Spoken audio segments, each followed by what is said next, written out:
Hello, everyone, and welcome to another episode of This Week in Crypto Philanthropy.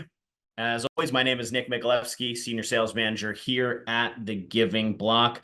I'm solo again today. Pietro is out at Money 2020 this week, so when he's back, he'll give us a recap of some of the industry conferences that he was attending, Consensus, Money 2020, a lot happening at those meetings, so it's going to be great to get a download from him when he returns.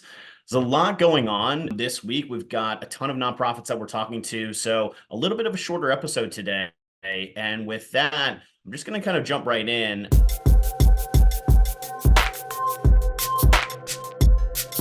Some of the things that we'll be talking about for today. Again, we'll look at the markets. We'll go through some major gifts. We've got an awesome new case study to share. You might have seen some of this already posted on our socials, but if you want to get up to speed on the latest things that we're doing, subscribe to our newsletter, follow us on socials. We'll put some links in the show notes as always. And then, of course, we'll end today's episode with another look at what's moving the industry and some of the big news that is happening. As always, we still have this limited time promotion going. When you get started with the Giving Block for new clients, get $500 in Bitcoin, so you can scan that QR code and get all the details. So with that, let's take a look at the markets. Lots of green on the chart this week, and there's a lot of trends that are going to continue to propel some of these assets higher that we think. A lot of tailwinds for Bitcoin, almost reaching $72,000 yet within the last 24 to 36 hours. We're about less than 5% from reaching all-time highs again, and there's still a lot of room to run. It'll be interesting to see the regulatory developments on the Ethereum S1s. Those are the regulatory disclosures that are needed to basically finish the approval process so that those can start trading. Would expect to see that price cross over that psychological threshold of 4,000 in the coming weeks as that regulatory process wraps up. And of course, take a look at Solana, up a few percentage points again as well. So lots of green in the chart and lots more room to run. Moving on to major gifts. This looks like a lighter slide, but you'd be surprised that when we get to the weekend, all of a sudden we see an influx of a number of gifts, but a few that I wanted to highlight so far. We had another women's and girls organizations getting almost a $40,000 donation. Great amount of impact that can be done there. Anti-human trafficking organization receiving another $25,000. And faith-based organizations, and we've been seeing churches and faith-based organizations really, putting this new donation method out to, their parishioners and their supporters and their network, and seeing some great new avenues for giving. And even though the slide looks, again, maybe a little bit less packed than normal, just a quick reminder and a recap. We just started the month of June, only a few days in, or about a week in, but to remind everybody on what the donation flow was like last month in May, a really healthy month for donations, over $4 million that came in. Now, this is sort of the big news of the week, a new case study. One of our longstanding clients, the Water Project, wanted to highlight everything that they've accomplished. And the great thing about this study, and you can see some of the really impressive numbers here on the page, we'll put a link to this. What I love about this case study is not just learning the history of what they've been doing. This is a sort of, I guess we could categorize it as like a mid-size org. So again, it's great that we work with some of the largest brands in the world, but for all of you listeners out there who might be at some of those, smaller nonprofits, take a look at the Water Project. They're doing a phenomenal job.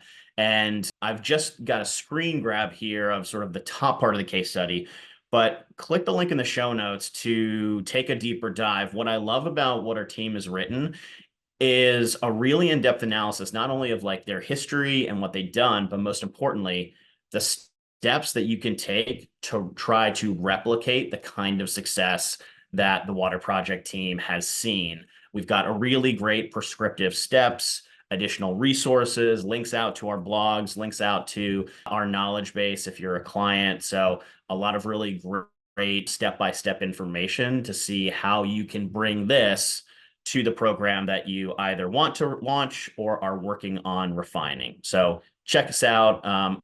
Amazing success from the Water Project. They've been doing a phenomenal job. Check out their website, see what they're doing. It's great. And lastly, let's just wrap up with some of the industry news that's been hitting the wires this week. Three stories that I want to touch on. Human Rights Foundation, which has always been an organization that's close to the crypto industry. They've donated another 10 Bitcoin, about $700,000, to fund 13 global Bitcoin development projects, again, promoting and building the use cases for Bitcoin. And again, they've been doing a lot of great work on the humanitarian side and how, digital assets are sometimes a much easier way for humanitarian relief to get to places where fiat currency is just a much harder thing to do in those, war-torn regions or very difficult jurisdictions around the globe. So check that out. We'll put a link in the show notes. A lot of cool things that they're funding.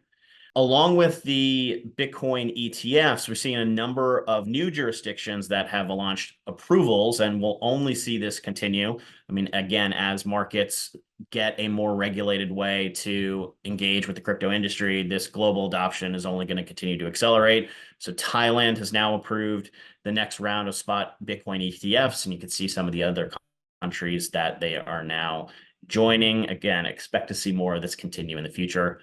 And last but not least, Coinbase has launched a new smart wallet to onboard the next 1 billion crypto users. Again, Coinbase, as a reminder, is the US's largest, cryptocurrency exchange. They've been doing a great job in terms of making the crypto products really accessible to regular everyday Americans, and their new smart wallet is just an easier way to engage with the crypto ecosystem. It can seem a little bit complicated right now, but check out their blog. I don't want to go into too many of the technical details, but essentially what it is just a very easy and approachable way to set up your own wallet and start to engage with crypto assets. I'll just leave it at that, but it's a great, they put together a lot of really great explainers on their blog that describes what the smart wallet is, the problems that they're solving, how they're making it easier for everyday Americans to engage with crypto, either an easier way for them to move their existing wallet into something easier to use, or if you're a brand new user, a really easy and intuitive way to engage with crypto assets for the first time. So that's really going to do it for today. Again, just to recap, markets continue to appreciate. We continue to see a lot of really big gifts. Check out the Water Project for this new case study. Get $500 in Bitcoin if you want to get started with us.